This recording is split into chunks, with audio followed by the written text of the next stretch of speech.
Hi, my name is Charles Elliott, and this is everything you need to know about daguerreotypes, an early method of imaging.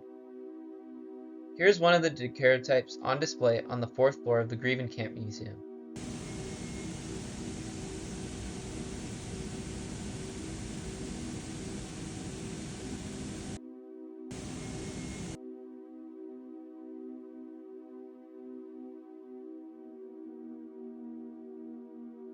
Daguerreotypes were created by Louis Daguerre in 1839 and were popularized until replaced in the 1850s by ambrotypes and later tintypes, which were less hazardous, cheaper, faster, and more durable alternatives.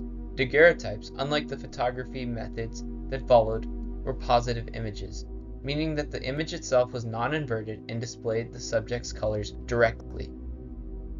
Manufacturing daguerreotypes was a multifaceted process which included polishing, sensitization, exposure, development, fixing, gilding, and sealing a silver and copper plate.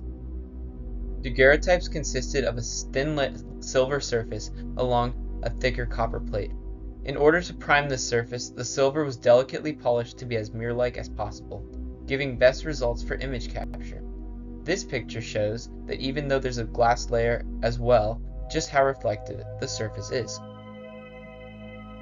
The silver surface was then treated with iodine and bromide, causing a chemical reaction to change the bandgap energy of the silver. When exposed, the photons of light would react with the surface's electrons to capture the image within focus. The plate was then slid into the camera slit. The exposure step utilized the camera obscura phenomenon used in pinhole cameras as well, wherein the subject in focus must remain still for the duration of the open camera, which could last anywhere between 5 seconds to a minute, depending on the amount of exposure needed for a given object. Next, the daguerreotype would be developed with mercury fumes, which accentuated the reaction and enhanced the details of the exposed object. Dealing with mercury in this way was hazardous, which was one of the reasons why other alternatives for photographs were created. Lastly, the plate was fixed with sodium and washed with distilled water so that there were no further reactions to the silver, creating the permanent image seen today in the museum. Gold chloride was also added to seal and preserve the image in a process called gilding.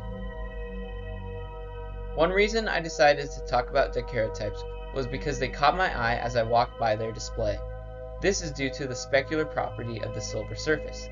This means that when you see the image, it's completely based on what you see relative to the plane of the picture. This creates an almost hologram-like phenomenon, both of which use specular reflection based on the direction on which you view the image to trick and/or captivate a moving viewer like myself.